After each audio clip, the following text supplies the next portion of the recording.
ಮೊದಲನೆಯ ಪ್ರಶ್ನೆ, ಯಾವ ನದಿ ಭಾರತವನ್ನು ಎರಡು ಭಾಗಗಳಾಗಿ ವಿಂಗಡಿಸುತ್ತದೆ? ಎ ಕಾವೇರಿ ನದಿ, ಬಿ ತುಂಗಭದ್ರಾ ನದಿ, ಸಿ ಯಮುನಾ ನದಿ, ಡಿ ನರ್ಮದಾ ನದಿ.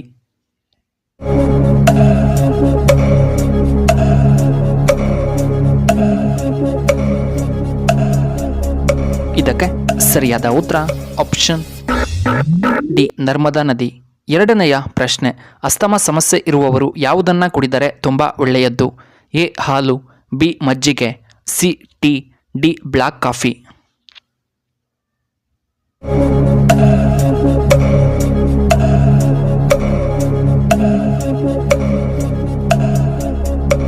ಇದಕ್ಕೆ ಸರಿಯಾದ ಉತ್ತರ ಆಪ್ಷನ್ ಡಿ ಬ್ಲ್ಯಾಕ್ ಕಾಫಿ ಕುಡಿದರೆ ಒಳ್ಳೆಯದ್ದು. ಮೂರನೆಯ ಪ್ರಶ್ನೆ, ಹೆಚ್ಚು ವಿದ್ಯಾವಂತರು ಇರುವಂತಹ ರಾಜ್ಯ ಯಾವುದು? ಎ ಕೇರಳ ರಾಜ್ಯ, ಬಿ ಅಸ್ಸಾಂ, ಸಿ ನಮ್ಮ ಕರ್ನಾಟಕ, ಡಿ ಬಿಹಾರ್.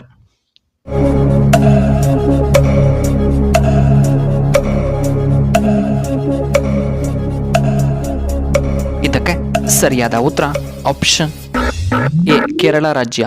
ನಾಲ್ಕನೆಯ ಪ್ರಶ್ನೆ, ರೊಟ್ಟಿಯನ್ನು ತಿನ್ನುವುದರಿಂದ ಯಾವ ರೋಗ ವೇಗವಾಗಿ ವಾಸಿಯಾಗುತ್ತದೆ? ಎ ಸಕ್ಕರೆ ಕಾಯಿಲೆ, ಬಿ ಮೂಲವ್ಯಾಧಿ, ಸಿ ಬಿಪಿ ಕಡಿಮೆಯಾಗುತ್ತದೆ, ಡಿ ಕ್ಯಾನ್ಸರ್ ನಿಯಂತ್ರಣವಾಗುತ್ತದೆ.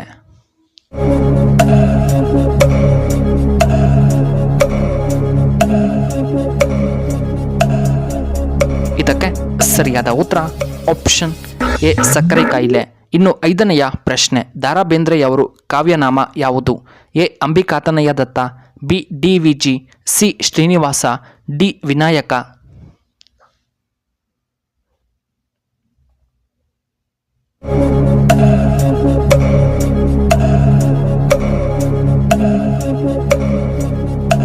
ಇದಕ್ಕೆ ಸರಿಯಾದ ಉತ್ತರ ಆಪ್ಷನ್ ಎ ಅಂಬಿಕಾತನಯ ದತ್ತ. ಇನ್ನು ಆರನೆಯ ಪ್ರಶ್ನೆ, ಭಾರತದ ದೊಡ್ಡ ಬಂದರು ಯಾವುದು? ಎ ಚೆನ್ನೈ ಬಂದರು, ಬಿ ಮುಂಬೈ ಬಂದರು, ಸಿ ಗೋವಾ ಬಂದರು, ಡಿ ನವದೆಹಲಿ ಬಂದರು.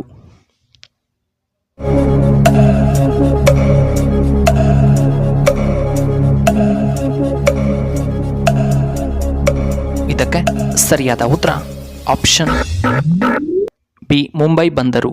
ಇನ್ನು ಏಳನೆಯ ಪ್ರಶ್ನೆ, ಕೈಗೆ ಕಪ್ಪು ದಾರ ಕಟ್ಟಿಕೊಳ್ಳುವುದರಿಂದ ಏನು ಉಪಯೋಗ? ಎ ಸಂಪತ್ತು ಹೆಚ್ಚಾಗುತ್ತದೆ, ಬಿ ಕೆಟ್ಟ ದೃಷ್ಟಿ ನಿವಾರಣೆ, ಸಿ ದೃಷ್ಟಿದೋಷ ನಿವಾರಣೆ, ಡಿ ಉತ್ತಮ ಆರೋಗ್ಯ.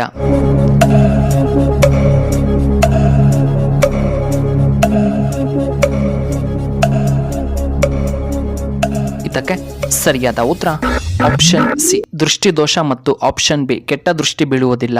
ಎಂಟನೆಯ ಪ್ರಶ್ನೆ, ಭಾರತದ ರಾಷ್ಟ್ರೀಯ ಸಿಹಿ ತಿಂಡಿ ಯಾವುದು? A badusha, B jalebi, C rasgulla, D Mysuru Pak.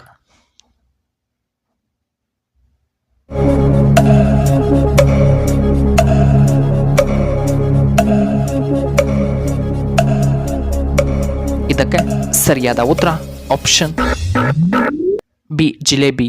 ಒಂಬತ್ತನೆಯ ಪ್ರಶ್ನೆ, ಮಹಾತ್ಮ ಗಾಂಧೀಜಿ ಅವರು ಯಾವ ರಾಜ್ಯದಲ್ಲಿ ಜನಿಸಿದರು? A Andhra Pradesh, B Assam, C Gujarat, D Bihar.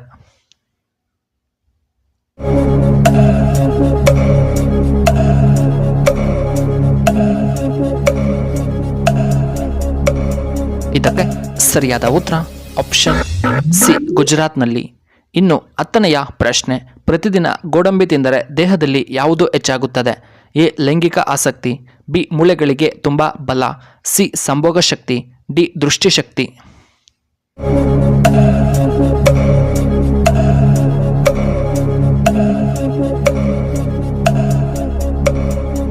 ಇದಕ್ಕೆ ಸರಿಯಾದ ಉತ್ತರ ಆಪ್ಷನ್ ಬಿ ಮೂಳೆಗಳಿಗೆ ಬಲ.